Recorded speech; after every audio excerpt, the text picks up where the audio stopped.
अगर व्यक्ति का आईक्यू बहुत अच्छा हो तो वो यूपीएससी क्लियर कर आईएएस अधिकारी बन सकता है, और यदि व्यक्ति का ईक्यू यानी इमोशनल क्वोशिएंट बहुत अच्छा हो तो वो गायक बन सकता है, कलाकार बन सकता है, शायर बन सकता है, चित्रकार बन सकता है, यानी कलाकार हो सकता है। और जिस व्यक्ति का आईक्यू और ईक्यू दोनों बहुत शानदार हो तो वो मेरे खास मेहमान डॉक्टर हरिओम जैसा दिख सकता है, जो कि उत्तर प्रदेश सरकार के अंदर वरिष्ठ प्रशासनिक अधिकारी हैं, प्रिंसिपल सेक्रेटरी हैं, सोशल वेलफेयर डिपार्टमेंट देखते हैं, और बहुत अच्छे शायर हैं, गीतकार हैं, गाते बहुत अच्छा है। तो आज तो सर संवाद के मंच के ऊपर रस और रंग सबको हो, सब होगा। बिल्कुल, अब आप जैसा शख्स मिल जाए तो मुझे लगता है कि दर्शकों को के पास सवाल भी बहुत सारे होंगे, वो जानना भी और सुनना भी बहुत सारी चीजें चाहेंगे।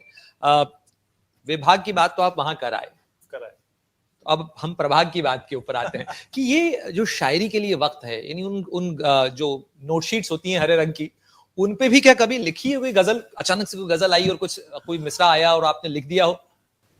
बिल्कुल, बहुत चीजें निकलती रहती हैं, और क्या कहते हैं कि जो आर्टिस्ट है ना वो पैदा होते हैं, तो वो सेंसिटिविटी पैदा होती है, कहीं ना कहीं वो आपके अंदर संवेदनशीलता पैदा होती है। जो आपने इमोशनल क्वेश्चन की बात करी, उसको कोई सिखा नहीं सकता। आर्ट को आप तराशते हैं, लेकिन उसका जो बीज है वो आपके अंदर रहता है।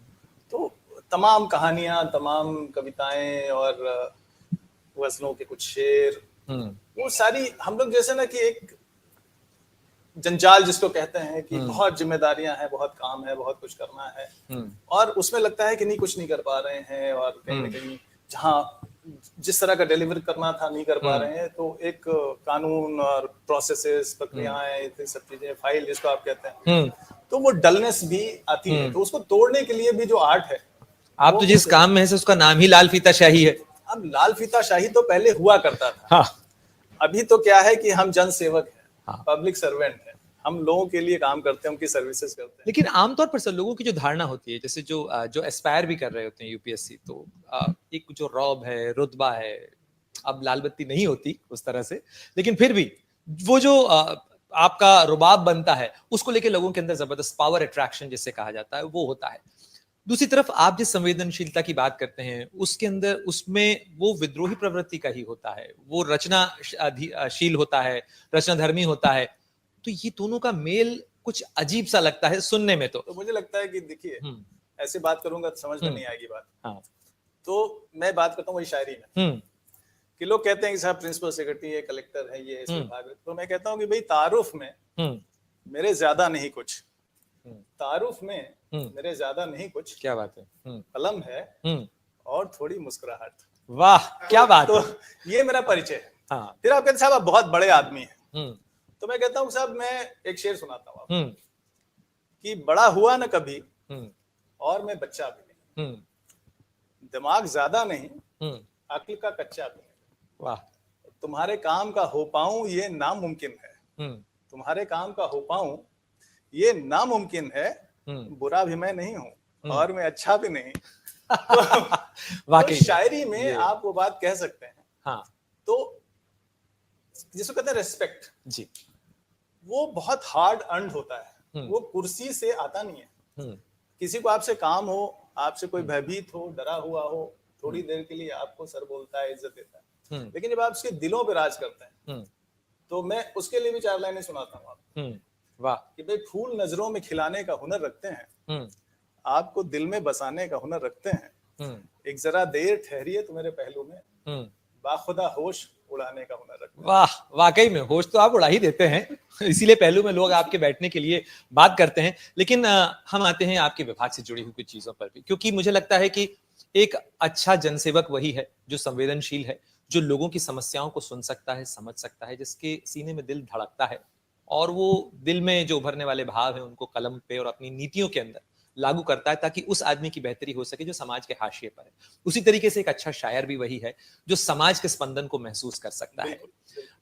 विभाग के अंदर जब आप नीतियां बनाते हैं तो आपका ये जो शायराना अप्रोच है या एक कलाकार का जो अप्रोच है, वो कैसे आप इंप्लीमेंट करते हैं कि सामाजिक न्याय और उससे जुड़ा हुआ विभाग जो आप देखते हैं, समाज का एक बहुत बड़ा वर्ग है, तबका है जो हाशिए पर है, जो बहुत आस से उन कुर्सियों, उन दफ्तरों, उन सचिवालयों की तरफ देखता है। देखिए, ये ईश्वर की बड़ी मेहरबानी है, हमारे पूर्वजों का, माता पिता का आशीर्वाद है, गुरुओं का खासतौर से आशीर्वाद है कि एक गांव से निकल के अमेठी जिले के गांव से निकल के जो सरकारी स्कूलों में बच्चा पढ़ा हो, वो इलाहाबाद यूनिवर्सिटी जाता है, जेएनयू जाता है, वहां से निकल के यूरोप जाता है, डबल मास्टर्स करता है, पीएचडी करता है। जो मेरे नाम के आगे लिखा हुआ है वो पीएचडी हिंदी साहित्य में ही किया हुआ है। तो साहित्य तो जो है बिना संवेदनशील हुए साहित्य की तरफ आप जा ही नहीं सकते, सृजन की तरफ नहीं जा सकते, कोई भी फन हो उसकी तरफ नहीं जा सकते। तो एक बच्चा जो एग्जाम में आता है और ना सिर्फ आता है, वन ऑफ द टॉपर्स होता है, हिंदी जैसे माध्यम जिसको लोग कहते हैं हिंदी में पढ़ के क्या करोगे, उसमें वो टॉप करता है ऑल इंडिया, और फिर लगातार 10 जिलों का कलेक्टर रहता है लगातार। तो एक बड़ा आपको काम सौंपा जाता है विधाता की तरफ से, आपकी डेस्टिनी जो है आपको ये काम देती है कि आप लोगों का भला करिए। तो लोगों के लिए हम काम करते हैं और उसमें बड़ी खुशी महसूस होती है मुझे इसलिए नहीं कि मेरा सुपरविजन होगा, मॉनिटरिंग होगी, मेरी मीटिंग होगी, रिव्यू होगा, ग्रेडेशन होगा, लेकिन कहीं न कहीं एक दिल को जो सुकून मिलता है, खासतौर से जिस परिवेश से मैं आगे बढ़ा हूँ। तो मैं तो सिल्वर स्पून लेके पैदा नहीं हुआ, ठीक बात, गांव के परिवेश से निकला, खेती किसानी, गरीबी और भुखमरी और ये सब मैंने देखा, बेरोजगारी। तो उसके लिए काम करने का जब मुझे मौका मिलता है decision maker, as policy maker, तो I feel very proud and I feel satisfied when I bring happiness to one's face. तो मैंने बहुत काम किया, जैसे अभी सोशल वेलफेयर में था, अभी 3 महीने पहले मैं एक स्किलिंग, एक vocational education and skill development department है, उसमें मैं आ गया, जहाँ ITIs का एक बड़ा नेटवर्क है। हम बच्चों को हुनर सिखाते हैं जिससे कि वो रोजगार पा सके। और वो बच्चे कौन होते हैं? 8वीं पास, 10वीं पास और 12वीं फेल। एक ऐसी बड़ी लॉट है 30% जो युवाओं की, जो 12वीं के बाद पढ़ाई नहीं कर पाती, वो ऐसी छोड़ दी जाती है जैसे वो निकम्मी हो, नाकारी हो, और उस पे कोई, अब हर आदमी कहता है कि तुमने जीवन में कुछ नहीं किया, लेकिन आप देखो कि पूरी इकोनॉमी कहाँ टिकी हुई है। पूरी इकोनॉमी में जो भी एग्रीकल्चर या मैन्युफैक्चरिंग सेक्टर का जो कामकाजी तबका है, वो यही तबका है जो 8वीं फेल है, 8वीं पास है, 10वीं फेल है, 12वीं फेल है। वो बेकार नहीं है, वो आपकी बैकबोन है, उसी ने इस अर्थव्यवस्था को संभाला। मुमकिन है कि उसके हाथ में जबरदस्त हुनर हो, बस सर्टिफिकेशन नहीं। आपके घर में कौन साफ सफाई करता है? आपका खाना कौन बनाता है? आपकी गाड़ी कौन चलाता है? आपका जब मशीन खराब हो जाता है बनाने कौन आता है? आपका दरवाजा कौन लगाता है? आपकी खिड़की कौन लगाता है? आपके जूते कौन बनाता है? मैं आपसे बात करूं तो everything, every object present in this room is evolved out of a skill. Exactly. ठीक है। तो वो डिपार्टमेंट आज हम देख रहे हैं, तो हमें यूथ को खास तौर से ऐसे स्किल से लैस करने की जिम्मेदारी है।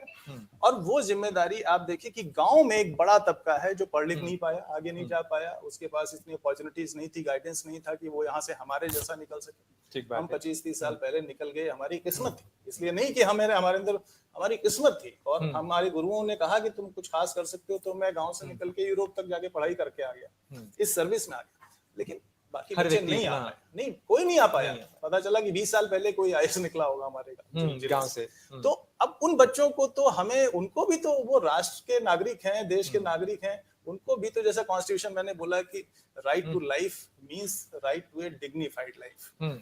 It doesn't mean any kind of life, it means you have self respect. आपके पास इतनी आमदनी है कि आप अपने घर का खर्चा चला सकें, आप कर्ज में ना डूबें, आप बीमार हो जाएं तो आपका इलाज हो सके, इतना आपके पास आमदनी होना चाहिए। वो राइट टू लाइफ है। ठीक है, तो वो काम हम करते हैं। आप जिस जगह बैठे हैं सचिवालय में, मुझे लगता है जो आप बातें भी कह रहे हैं उससे लगता है कि आपके पास एक माउंटेन व्यू है। आप देश के सबसे ज्यादा आबादी वाले सूबे को और खासतौर पर वहां के यूथ को एक अलग नजरिए से देख रहे हैं। ये जो विषय भी है स्वर्णिम शताब्दी की ओर, उत्तर प्रदेश को हम कैसे ले जा सकते हैं, और 1 ट्रिलियन इकोनॉमी से लेकर बहुत सारी बातें होती हैं जो पावर पॉइंट प्रेजेंटेशन में तो बड़ी आकर्षक लगती हैं, लेकिन जमीन पर जब हम बात करते हैं, उत्तर प्रदेश में बेरोजगारी है, युवाओं के अंदर बहुत सारी निराशा भी देखने को मिलती है, जो नहीं समझ में नहीं आता जिस तबके की बात आप कर रहे हैं कि उसका भविष्य क्या होगा, वो कहाँ जाएगा, और वो कभी कुछ छोटा काम करने के लिए अगर अवसर यहाँ नहीं मिलता है तो फिर दूसरे राज्य के अंदर जाता है, वहां उसके जीवन की अलग मुश्किलें हैं। ये राज्य अपने उन युवाओं को क्या देने जा रहा है, आपका रोड मैप क्या है, और अगर डॉक्टर हरिओम की कलम को ईश्वर वो सिद्धि दे तो क्या वो चीजें आप करना चाहेंगे जो इसकी तकदीर स्वर्णिम शताब्दी की ओर ले जा सकती है? देखिए, उत्तर प्रदेश जो है वो, मैं कह सकता हूं अपने अनुभव से और 25 साल के जनसेवक के अनुभव के आधार पे कह सकता हूं, जहां पे मैं तमाम जिलों का कलेक्टर रहा हूं, तमाम विभागों में मैं सेक्रेटरी रहा हूं, लेकिन मैं एक विभाग के मुखिया होने के नाते अपना व्यू पॉइंट नहीं दे रहा, मैं एक उत्तर प्रदेश का नागरिक होने के नाते दे रहा हूँ कि आपको education includes technical and skilled education. एक एजुकेशन ये है कि हमने पढ़ा दिया और पढ़ाने के बाद डिग्री दे दिया और आपको छोड़ दिया मार्केट में। अब आप सरकारी नौकरियों की तलाश कर रहे हैं और आपको नौकरियां मिल नहीं रही। प्राइवेट वेंचर आप शुरू करने के लिए स्किल नहीं है, एंटरप्रेन्योरशिप आप कर नहीं सकते, प्राइवेट सेक्टर में आपको नौकरी मिल नहीं रही क्योंकि आपके पास कोई स्किल नहीं है, सिर्फ ज्ञान है। तो मैंने अभी कामायनी का एक वहां पे पद सुनाया, अच्छा, कि ज्ञान दूर कुछ क्रिया भिन्न है, इच्छा क्यों पूरी हो मन की। ज्ञान दूर कुछ क्रिया भिन्न है, इच्छा क्यों पूरी हो मन की, एक दूसरे से ना मिल सके, ये विडंबना है जीवन की। तो उत्तर प्रदेश को अच्छा हेल्थ सिस्टम चाहिए, जो कि ये प्रदेश बहुत तेजी के साथ उस तरफ बढ़ रहा है। जिले जिले में आपके हॉस्पिटल्स आ गए हैं, मेडिकल कॉलेजेस आ गए हैं, स्कूलिंग कंपलसरी एजुकेशन, आपको 14 साल तक के बच्चे को फ्री में एजुकेशन दे रहे हैं। सरकारी स्कूल का पढ़ा हुआ एक बच्चा आज यहाँ बैठा हुआ है जो इस लेवल पे पहुंचा हुआ है, तो आप ये नहीं कह सकते कि जो सरकारी स्कूल में पढ़ा हुआ बच्चा है वो उसको वो क्वालिटी एजुकेशन नहीं मिलती है जो प्राइवेट सेक्टर में पढ़ा हुआ बच्चा। तो कहीं ना कहीं यहाँ एक इक्विटी का सवाल आता है। यानी पब्लिक सर्वेंट बनने के लिए जरूरी नहीं कि पब्लिक स्कूल में ही पढ़ा जाए। मैं कह रहा हूँ बिल्कुल जरूरी नहीं है। बिल्कुल, वो टॉपर बैठा हुआ है सामने जो सरकारी स्कूल में 12वीं तक पढ़ा हुआ है, आप कितना सीख सकते हैं, आप सीख सकते हैं।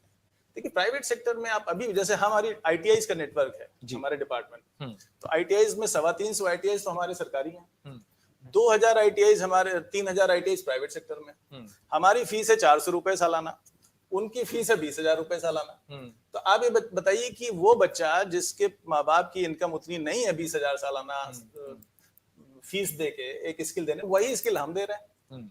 तो सरकार तो हमेशा वेलफेयर ड्रिवन चलते रहती है, हमारा काम लोगों की भलाई करना है, तो वो हम कर रहे हैं। तो आपको education that includes technical and vocational education, उसको उस पूरे स्पेक्ट्रम को स्ट्रेंथन करना पड़ेगा, हेल्थ सिस्टम को स्ट्रेंथन करना पड़ेगा।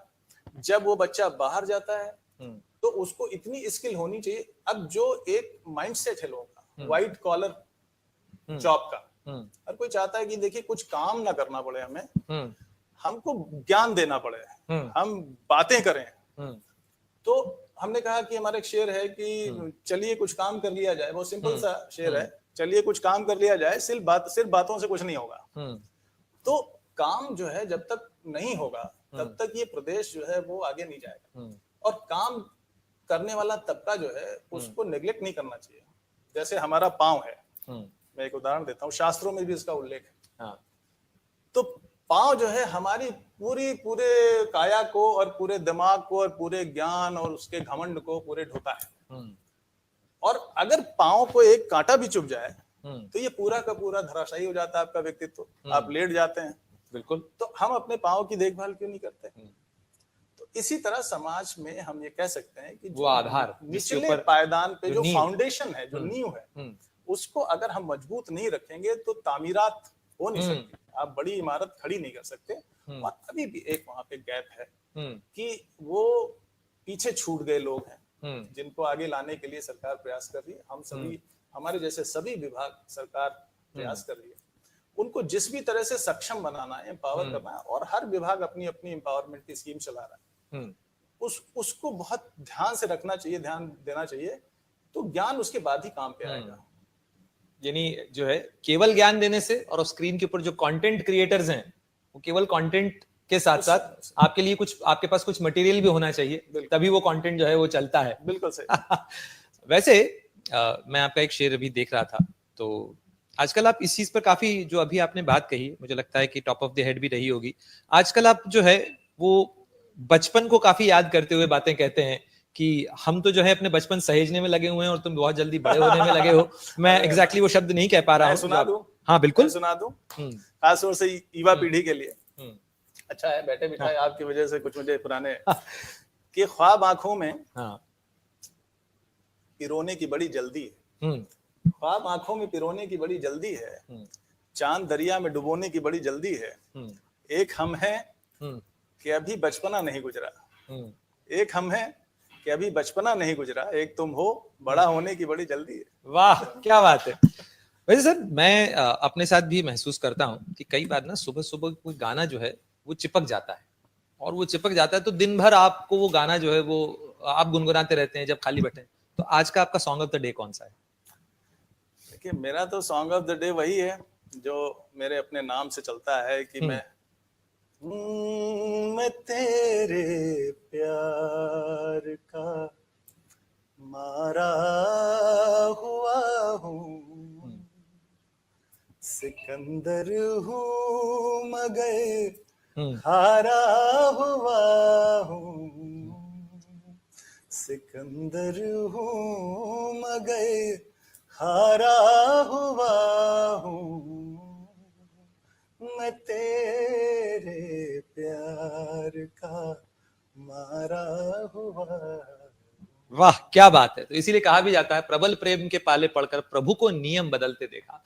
तो वो प्रेम ही है जो संसार में आपको सच्चा सिकंदर बनाता है। और बाकी मैंने आपको बता ही दिया, तारुफ करवाया मैंने आपको। डॉक्टर हरिओम, आप इन्हें सुनते रहते हैं, सोशल मीडिया पर भी देखते रहते हैं, लेकिन ये उत्तर प्रदेश के अंदर स्वर्णिम भविष्य बनाने के लिए, कई युवाओं की जिंदगी संवारने के लिए अपनी कलम से एक महत्वपूर्ण योगदान दे रहे हैं। सर बहुत बहुत शुक्रिया आपका संवाद के अमर उजाला संवाद के लिए, इस भव्य आयोजन के लिए, आपकी पूरी टीम के लिए, आपके लिए हमारी तरफ से बहुत शुभकामनाएं हैं। बहुत बहुत धन्यवाद। अगर आप ये वीडियो YouTube पर देख रहे हैं तो हमारे चैनल को सब्सक्राइब कर बेल आइकन दबाएं, और Facebook पर देख रहे हैं तो हमारे पेज को लाइक करें। 8 मिलियन प्लस सब्सक्राइबर, आपके इस भरोसे के लिए बहुत धन्यवाद।